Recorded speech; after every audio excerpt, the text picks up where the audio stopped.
ध्रुवा भाग 3 कक्षा 8 पाठ संख्या 12 आषाढ़ का पहला दिन।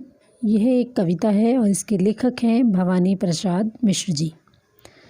आषाढ़ जो होता है हिंदी कैलेंडर के हिसाब से साल का चौथा महीना होता है। यह ग्रीष्म ऋतु और वर्षा ऋतु का संधिकाल होता है। जून और जुलाई के महीने को आषाढ़ का महीना कहते हैं। यह कविता किसानों के प्रति समर्पित है। किसानों को सम्मान देने के लिए कवि ने यह कविता लिखी है। किसान जो हमारे अन्नदाता हैं, किसान खेतों में अन्न उगाता है तभी पूरे संसार का पेट भरता है। तो किसानों के प्रति अपनी भावनाओं को व्यक्त करने के लिए, उनके प्रति सम्मान को व्यक्त करने के लिए यह कविता लिखी गई। तो आइए पढ़ते हैं। हवा का जोर, वर्षा की झड़ी, झाड़ों का गिर पड़ना। जब हवा जोर से चलती है, वर्षा की झड़ी लग जाती है। झड़ी का अर्थ है हल्की हल्की वर्षा होना, लेकिन लगातार बारिश होती रहती है। तब जो है झाड़ियाँ जो हैं, झाड़ कटीले पौधों का एक समूह, तो वो झाड़ियाँ जो हैं जब हवा चलती है, बारिश होती है तो वो झाड़ियाँ गिर जाती हैं। कहीं गर्जन का जाकर दूर सिर के पास फिर पड़ना। कहीं ऐसे लगता है दूर कहीं बादल गरज रहे हैं, फिर हमारे पास आकर बरसने लग जाते हैं। उमड़ती नदी का खेती की छाती तक लहर उठना।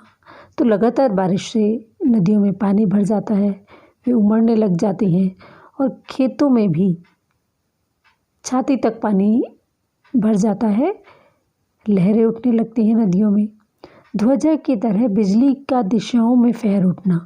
और आकाश में जब बिजली चमकती है, ऐसे लगता है कि बिजली की चमक देखकर ऐसा लगता है जैसे कोई वहाँ पर ध्वजा यानी कि झंडा फहरा रहा हो। ये वर्षा के अनोखे दृश्य जिसको प्राणों से भी प्यारे, इस तरह के दृश्य, इस तरह के पानी का बरसना, हवा का चलना, बिजली का आसमान में लगातार गरजना, जिसको ये दृश्य अपने प्राणों से भी अधिक प्यारे लगते हैं, वो कौन होते हैं? किसान। क्योंकि किसान जो हैं, हमारे जो किसान हैं, आज भी अपनी खेती के लिए वर्षा पर निर्भर करते हैं। तो जब वो आकाश से पानी बरसता देखते हैं तो ये उनके लिए बहुत ही आनंददायक क्षण होता है। जो चातक की तरह तकता है बादल घने कजरारे। कजरारे काजल जैसे काले रंग के, जो चातक पक्षी की तरह है, बादलों को, काले काले बादलों को देखता है। चातक एक पक्षी होता है, पपीहे को चातक कहा जाता है। और यह पक्षी स्वाति नक्षत्र में होने वाली वर्षा का ही जल पीता है, और नहीं तो यह बादलों को लगातार टकटकी लगाए देखता रहता है। यदि स्वाति नक्षत्र में पानी नहीं बरसता तो यह प्यासा ही मर जाता है। तो किसान भी उसी तरह चातक पक्षी की तरह काले काले बादलों का इंतज़ार करते हैं कि कब बारिश बरसेगी और हमारी खेती हरी भरी होगी। जो भूखा रहकर धरती चीरकर जग को खिलाता है। जो किसान स्वयं तो भूखा रहता है, लेकिन इस धरती में पूरे संसार के लिए अन्न उगाता है। जो पानी वक्त पर आए नहीं तो तिल मिलाता है। और यदि समय पर पानी ना बरसे, समय पर बारिश ना आए तो वह बेचैन हो जाता है, क्योंकि यदि समय पर बारिश नहीं होगी तो उसकी खेती खराब हो जाएगी। इसलिए वह चातक पक्षी की तरह बारिश का इंतज़ार करता है, और समय पर पानी न बरसने पर वह बेचैन हो जाता है। तिल मिलाने का अर्थ होता है बेचैन हो जाना। अगर आषाढ़ के पहले दिवस के प्रथम क्षण में, तो भवानी प्रसाद मिश्र जी कहते हैं कि आषाढ़ के महीने के पहले दिन और पहले ही पल में वही हलदर अधिक आता है। कालिदास से मन में तो मुझको क्षमा कर देना।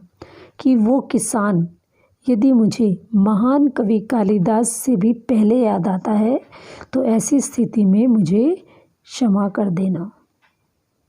तो ये थी इस पाठ की व्याख्या, जो कि कविता थी आषाढ़ का पहला दिन।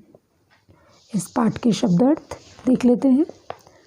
जोर का अर्थ होता है तेजी से, झड़ी, हल्की किंतु लगातार वर्षा, झाड़, कटीले पौधों का समूह, गर्जन, बादलों की गड़गड़ाहट, ध्वजा, झंडा, फहरना, हवा में लहराना, ताकना, देखना, कजरारे, काजल जैसे काले, तिलमिलाना, बेचैन होना, क्षण, पल, चातक, पपीहा, हलधर, किसान। तो इसके शब्दार्थ हमने पढ़ लिए। इसके बाद हम इस पाठ के प्रश्न उत्तर पढ़ेंगे एक दूसरे वीडियो में। धन्यवाद।